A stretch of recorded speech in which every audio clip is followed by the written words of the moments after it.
Meus irmãos, meus amigos, que a paz de Jesus Cristo esteja conosco e que as bênçãos do nosso Pai, do nosso Criador, que elas possam nos beneficiar a todos, em qualquer lugar que nos encontremos.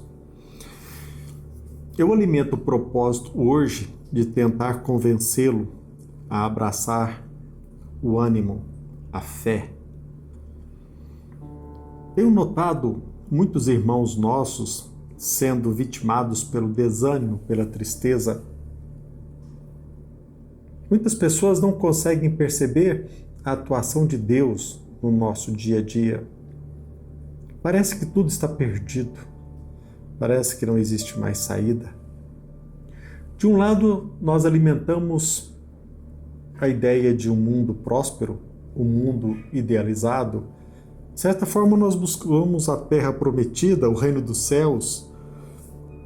Nós almejamos em materializar a liberdade, o bem-estar, a felicidade. Todavia, muitos se deixam vitimar pelo desânimo, pela ideia negativa de que nós não temos outro caminho senão a derrota. Quase sempre nós nos deixamos vitimar pela nossa miopia, pela nossa visão embotada, quando nós não percebemos Deus manifestando, as mãos de Deus nos ajudando, sem que a maioria da população não perceba. Há poucos dias eu estava fazendo um estudo numa casa espírita aqui em Uberaba, no Centro Espírita Poder Divino, comentando sobre o capítulo 1, Não vim destruir a lei, o primeiro capítulo do Evangelho segundo o Espiritismo, e eu analisando o povo de Israel, preparando o estudo para que naquela casa espírita eu pudesse comentar o capítulo, eu pude perceber que história tem o povo de Israel para nós. Que exemplo de determinação. Quantos irmãos nossos do povo hebreu nos dando exemplos de sabedoria, de persistência e de intelectualidade. Se nós analisarmos bem a história do povo de Israel, nós iremos nos deparar durante esses 4.000 anos com belíssimos exemplos e nós iremos perceber a mão de Deus ali presente. É claro, se nós focarmos o nosso olhar nas circunstâncias materiais, no meio, no deserto, na escravidão, nós continuaremos tristes, desanimados, sobretudo quando nós olharmos para os crimes, para os homicídios, para as tentativas de homicídios, para as traições, para a escravidão, para o holocausto, para as guerras, para a dor. Como que nós explicamos determinações governamentais, inclusive para matar crianças, não somente na época de Jesus, mas durante a época em que Moisés aqui esteve entre nós? Como que nós explicaríamos abuso de poder em determinação de prisões injustas, decreto de prisão, perseguições e mais perseguições? Mas nós precisamos enxergar a mão de Deus atuando. Se nós analisarmos a história do povo de Israel, nós precisamos olhar para a vida de Abraão, Sara. Nós precisamos perceber assim e tentar tirar ensinamentos sobre a vida de José do Egito, Raquel, a mãe.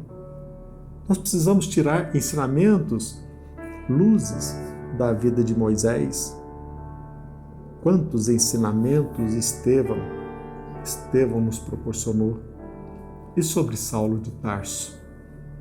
É claro, se você olhar para a esterilidade das mães e que mesmo assim gerou filhos, você irá perceber que parece que existe uma mão atuando. Como que nós explicaríamos Sara ter um filho em idade avançada, mesmo sendo estéril? Como que nós entenderíamos a determinação de Abraão em sacrificar o próprio filho em obediência a Deus, se não uma fé num Deus onipresente? Como que nós entenderíamos José do Egito sendo vítima de inveja e de raiva dos seus próprios irmãos, sendo até mesmo vítima de tentativa de homicídio, passando por escravidão, até mesmo por prisões injustas.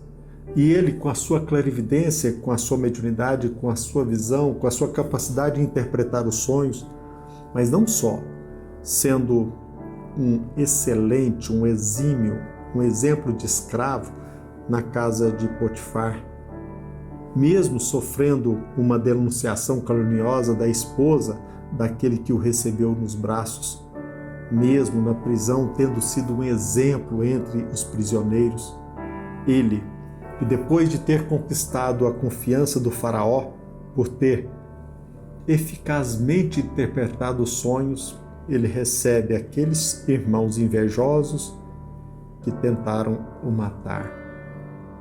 Como que nós iremos explicar isso na vida de Estevão, que ele sacrificou a sua própria vida para defender o seu pai, ele que tinha tudo para ter morrido na escravidão, ele que contribuiu na cura daquele que estava com uma doença incurável, ele que sobreviveu à própria doença, ele que sobreviveu às dificuldades no mar revolto e mesmo assim esteve entre nós levando o Evangelho.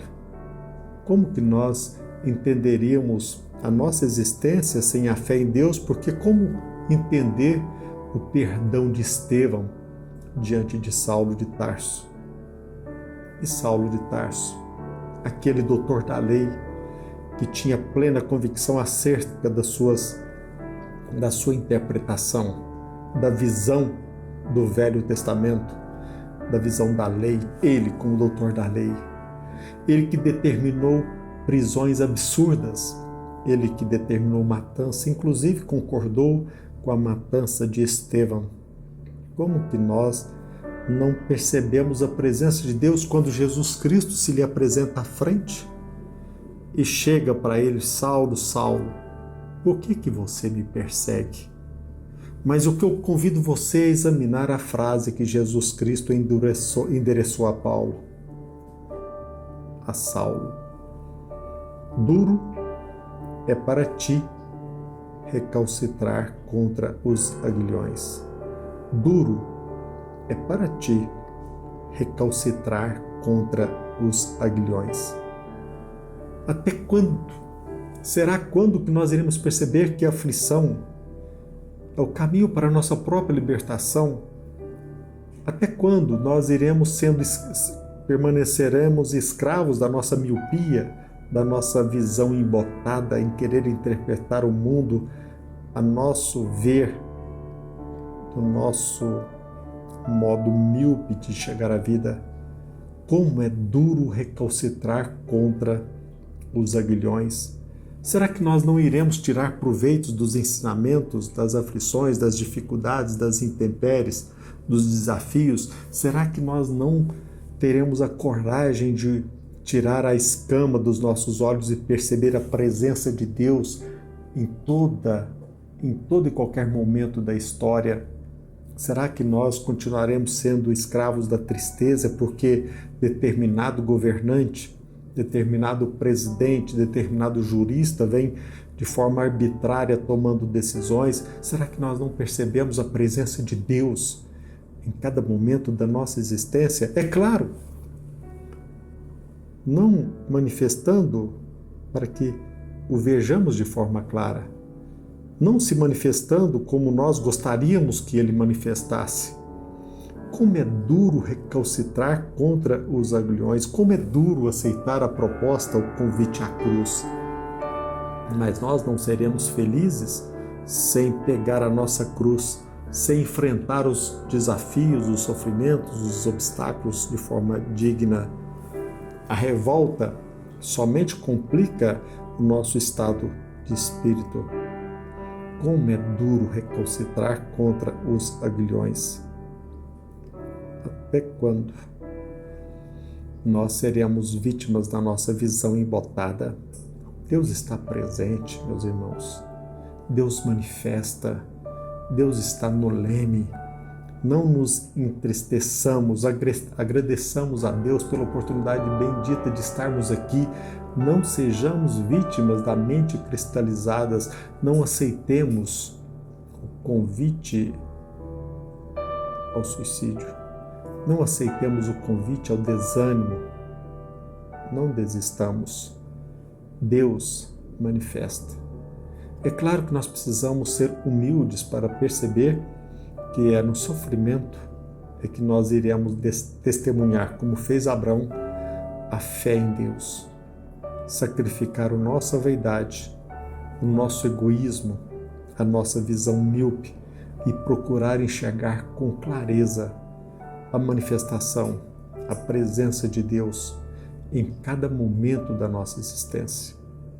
Não nos deixemos vencer pelo medo, pelo desânimo. Procuremos Deus em cada momento da nossa existência.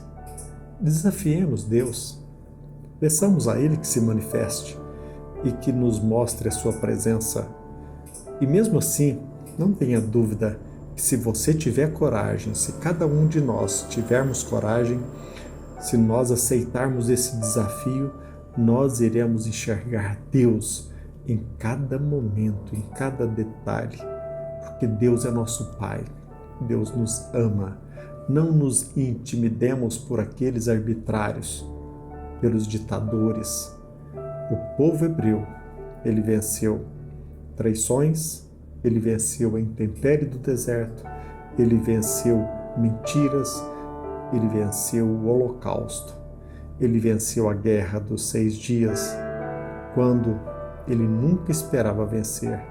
O povo hebreu, que contou com a ajuda de pessoas anônimas que aceitaram o desafio de enfrentar ordens absurdas na defesa daquele povo tão sofrido, que muito embora um povo degradado de capela, ainda muito exclusivista, vem testemunhando para nós que não existe salvação sem Jesus Cristo. Jesus Cristo é o caminho, é a verdade, é a vida. Não permitamos que a vaidade não nos impeça de ver Jesus Cristo. Simples, mestre, no meio de pessoas iletradas, no meio convivendo com pessoas marginalizadas. Jesus Cristo que foi crucificado, colocado numa cruz de forma sumária. Jesus Cristo que nos mostrou o caminho, a verdade, para que alcancemos uma vida plena. Pense nisso. Não deixemos nos vencer pelo desânimo. Não sucumba à ideia do abandono. Tenha fé. A espiritualidade conta com o nosso testemunho. Até breve. Que a paz de Jesus Cristo esteja conosco e que as bênçãos do nosso Pai, do nosso Criador, que elas possam nos beneficiar a todos. Que assim seja.